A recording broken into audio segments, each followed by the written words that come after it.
élève des animaux, là, puis il a besoin d'Internet. Là. On pourrait penser, élever des animaux, là, ça prend de la moulée, puis ça prend du temps, puis aller flatter l'animal. Il le fait aussi, mais il a besoin d'Internet. Et moi, ça m'a frappé jusqu'à quel point.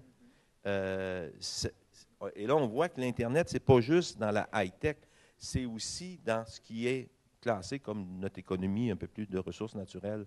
On en a besoin. Alors, pour moi, ça a été frappant, ça. Bon, évidemment, dans l'autre sens, pour faire connaître ce qu'on fait, c'est important aussi. Je vais vous en lire d'autres en rafale. On parle du manque de confiance comme obstacle. Et puis, il y avait deux niveaux de manque de confiance. Le manque de confiance en soi-même, mais aussi le manque de confiance qu'on perçoit de la part des décideurs. Ça a été nommé. On a parlé aussi de l'accès aux ressources. Moi, je me disais, on est dans une région ressources. Est-ce que c'est vrai? Est-ce que c'est comme ça qu'on s'appelle? Il y a des termes à quelque part qui circulent, là, qu'on parle de région ressources. Quelles Oui, mais ressources? ça, moi, je connais cette expression d'accès. Mhm. Et il faut bien comprendre que l'accès aux ressources, ça a l'air d'emblée, oui, il y a des ressources, mais la forêt de l'autre côté, elle appartient à l'État québécois. Puis je veux dire, l'État québécois est très jaloux de ses possessions. Et donc, là, les lots intramunicipaux, il y a eu des guerres énormes pour essayer de récupérer et y avoir accès. Donc, contrairement à ce qu'on pourrait penser, et puis là, ça prend un permis pour ci, puis pour aller sur la mer, puis des terres. Donc, c'est vrai qu'il y a plein de ressources, mais l'accès n'est pas si évident. Le jeune qui s'installe en agriculture qu'on a vu, il faut qu'il y ait un accès à des quotas laitiers qui coûtent des fortunes. Donc, il y a toujours une question d'accès à des ressources pour organiser les choses. Et, et même si les ressources nous semblent là, comme les forêts, par exemple, faire des mises en valeur et les exploiter, ça ne va pas toujours évident. Intéressant. Ben, Là, je pense qu'il serait, on pourrait dire, on parlait l'accès ou le coût d'accès. Est-ce qu'on veut vraiment ouvrir la discussion maintenant? Peut-être qu'on peut vous entendre. Vous aviez un commentaire? Juste un petit mot. Oui. En fait, pour l'accès aux ressources, c'est parce que la gestion des ressources est confiée à un ministère ou à des ministères. Et souvent, ce n'est pas eux les plus innovateurs. Hein? Donc, ce n'est pas eux autres qui peuvent nous donner des façons différentes de faire les choses. Il faut les réinventer dans nos territoires pour faire en sorte de créer cet accès aux ressources. Donc, il faut se donner des moyens pour, malgré les modes de gestion qui nous sont imposés par l'État, de trouver des solutions qui nous permettent d'aller avoir accès à ces ressources. Et des milliers d'exemples peuvent exister dans ce sens-là. Parfait. Merci. C'est correct. On reviendra à vous. J'ai envie maintenant peut-être de vous entendre. On vient de parler d'accès aux ressources, d'Internet, de plusieurs des obstacles que M. Jean présentait également. Vous, qu'est-ce que vous avez à dire sur les obstacles? Qu'est-ce que vous avez constaté cette semaine? Est-ce que les obstacles que vous aviez en tête en arrivant ici se sont transformés en opportunités tout au fil de la semaine? Comment réagissez-vous à cette question-là? On a du temps pour prendre des interventions. La parole est à vous. Il y a des timides. Ah, quelqu'un ici qui brise la glace. Encore une fois, les gazelles sont là. On vous prierait de parler dans le micro. Oui? Oui, croire que le savoir n'appartient qu'aux cultivés, aux personnes très scolarisées. Cette croyance empêche beaucoup de monde de réaliser, de se réaliser, et je pense aux patenteux. Nos Québécois ont inventé des outils comme c'est pas possible, je dis Québécois, tous les êtres humains ont inventé à travers le temps plein d'outils qui les ont aidés à prospérer. Et cette connaissance des outils qu'on invente, ça se perpétue dans l'industrie. Donc, à la base, souvent, la patente est l'objet créateur. Et ça vient d'une personne souvent peu scolarisée. Et vous êtes qui, votre nom? Jean-Claude Vézina, dans la MRC du Haut-Saint-François. Parfait, merci. Je vais peut-être prendre une autre intervention. On reviendra aux panélistes. Oui? Oui, Jacques Blanchette, de la MRC de Métis, de Padoue comme tel, d'un petit village. Moi, mon intervention, ce que vous avez dit tantôt au sujet d'Internet,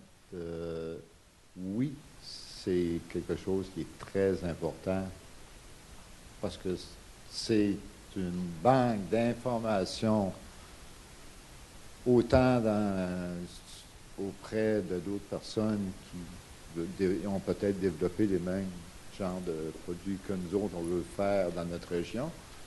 Mais en même temps, c'est l'ouverture sur des encyclopédies, sur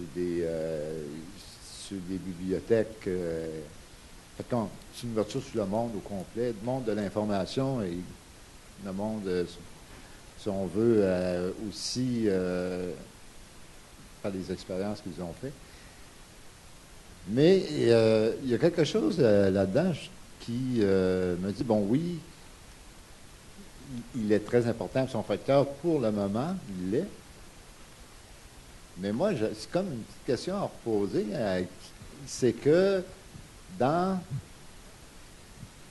après Internet, là, ce que je constate, beaucoup s'en vont avec Internet, puis bon, ils se mettent visibles sur Internet, et ainsi de suite. Mais là, quand le système plante, à quelque part, quand ça plante, on fait quoi? Tu sais, parce que ça arrive, ça ne veut pas dire que ça ne se produira pas. À un moment donné, bon, ben, un conflit mondial, n'importe quoi, tout le kit. Puis, là, tu n'as plus de communication, tu n'as plus. Parce que tout est orienté là. Ça a une dimension quand même qui est assez. Donc, l'absence d'Internet. Oui, l'absence de la technique à un moment donné, là. L'accès à Internet comme tel, c'est un obstacle si on n'y a pas accès. Mais ce que vous dites, c'est qu'à partir du moment où on y a accès, est-ce qu'on ne devient pas dépendant de cette ressource-là et ça ne vient pas nous occasionner des problèmes si on n'a plus cet accès-là? Est-ce que vous voulez réagir à ça? L'avez-vous déjà vécu? Oui? Monsieur Tanguay? Est-ce que les risques ne sont pas proportionnels au profit? Dans le fond, plus on profite d'Internet, plus les risques sont grands si toutefois il arrivait quelque chose. Regardez ce qui est arrivé au Japon avec le tsunami et puis qu'il y a une centrale qui a sauté, 4 centrales qui ont sauté. Aujourd'hui, au Japon, il y a 6 % de moins d'électricité parce qu'ils produisaient au maximum. Et qu'est-ce qui se passe?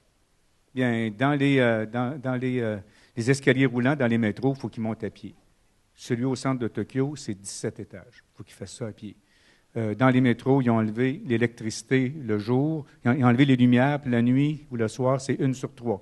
Ils ont enlevé l'air climatisé dans les résidences.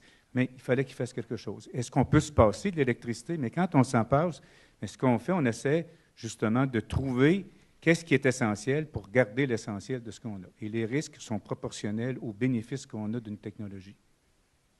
Vous aviez une intervention? Ben, peut-être juste pour ramener, en fait, quand on parle d'Internet, moi, je parle plutôt d'accès à l'information. Parce que Internet est un outil pour aller s'informer. Ce qui est fondamental dans l'innovation, c'est l'accès à l'information. Je vais avoir l'occasion d'en parler. D'accord. Merci. Oui. Allez-y. Vous voulez revenir sur la première intervention? Oui. On parlait des patenteux. Les patenteux. Quand je suis arrivé ici, on m'a donné ça. Ça s'appelle les raccommodeuses. Mais les raccommodeuses, ça m'a tout de suite rappelé un livre de 1995, lorsque Internet est arrivé, de Pierre Lévy, qui s'appelle « L'arbre de connaissance ». L'arbre de connaissance, c'est une métaphore. Dans un village, Internet arrive, puis on se dit, bien maintenant, ceux qui sont des gens d'avenir, c'est ceux qui vont utiliser l'Internet, c'est ceux qui vont construire de nouvelles connaissances, et on va reconnaître dans notre village ceux qui vont construire de nouvelles connaissances et ceux qui vont, quand ils vont construire, bien, on va les installer dans l'arbre de connaissances. Fait qu'il est arrivé une vieille dame, puis qui a dit, bien, moi, là, je ne serai pas dans la société de l'avenir parce que j'ai élevé une famille de plusieurs enfants, j'ai fait à manger, j'ai fait le ménage, j'ai fait du linge pour pouvoir arriver. Mais ils ont dit, madame, le savoir que vous avez, il est unique. Il faut que vous offriez votre savoir au village. Et en offrant son savoir au village, progressivement, elle a acquis des grades et elle est devenue la raccommodeuse du village, c'est-à-dire celle qui savait. Il ne faut pas laisser de côté ceux qui sont des patenteux parce qu'ils font partie de l'innovation. Mais ici, ce que nous avons, c'est le résultat de l'innovation. En quoi je vais avoir besoin d'Internet? Bien, si je veux sortir de la Gaspésie avec ça, bien, je pense que là, je vais en avoir besoin d'Internet. Je vais en avoir besoin pour montrer mes produits, les commercialiser, les offrir et sortir du marché local si toutefois on le voulait grandir. Voilà sur les raccommodeuses et les patenteux. Merci de l'intervention.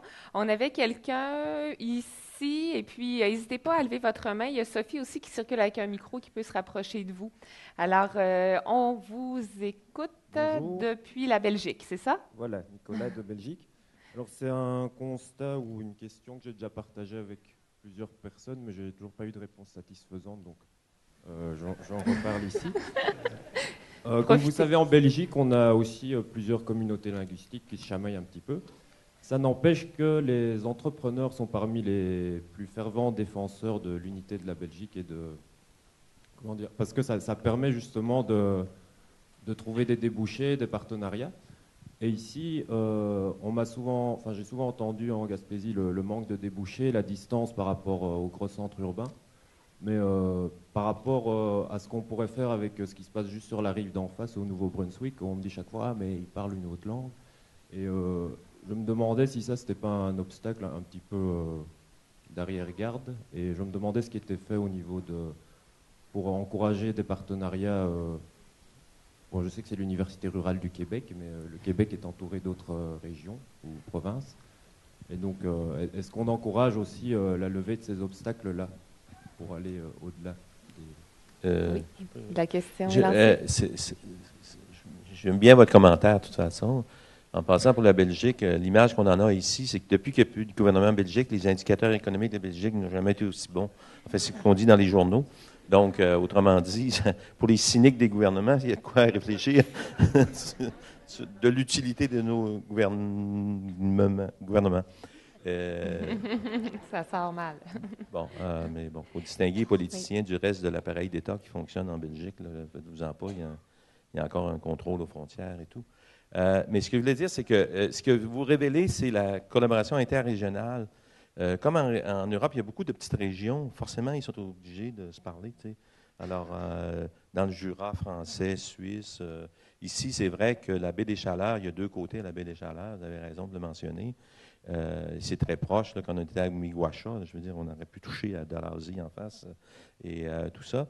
Et c'est vrai que, puis dans cette baie des Chaleurs-là, pour vous dire, là, il y a aussi une partie francophone, la péninsule acadienne, qui nous ont déjà demandé d'aller tenir une université rurale québécoise en Acadie. On le fera peut-être un jour pour vous dire que ça se fait. Mais effectivement, la collaboration interrégionale, on le voit en Outaouais, par exemple, c'est comme pas nécessairement facile. On travaille actuellement un petit projet avec Terre-Neuve et la Basse-Côte-Nord, qui ont un peu la même économie, mais qui sont assez divisés sur le plan linguistique et en plus séparés physiquement. Mais c'est quelque chose de... En fait, pour moi, vous mettez le doigt sur à la fois un obstacle, mais un formidable levier aussi, peut-être, par ces collaborations-là qui pourraient générer des économies locales plus fortes. Est-ce que vous avez quelque chose à ajouter? Non? Parce qu'on a quelqu'un ici qui a une autre intervention. Oui. Bonjour, Claude Bourgoin de la MRC de Témiscouata. Je ne voudrais pas que mon propos soit pris au premier degré, mais je pense que c'est important de le mentionner. Actuellement, selon moi, un des obstacles majeurs qu'on vit au niveau de l'innovation en milieu rural, c'est le danger de concentrer les pouvoirs décisionnels aux élus. Les élus ont un rôle important, mais de plus en plus, ça se passe dans les CRI, ça se passe dans les MRC, et ça devient parfois complexe au niveau de notre innovation, parce que vous l'avez mentionné tantôt, on n'est pas maître chez nous avec nos gens, et des fois, la vision long terme de nos élus, elle n'est pas présente. Réaction autour de la table? Oui? On a les élus qu'on mérite. Non, mais moi, ce que j'ai envie de dire, vous avez raison de dire ce que vous avez dit. On le constate, ce phénomène-là. Certains s'en réjouissent en disant, enfin, nos élus s'impliquent. Hein? Il y a ce côté-là qui peut être positif. De l'autre côté, il faut que les élus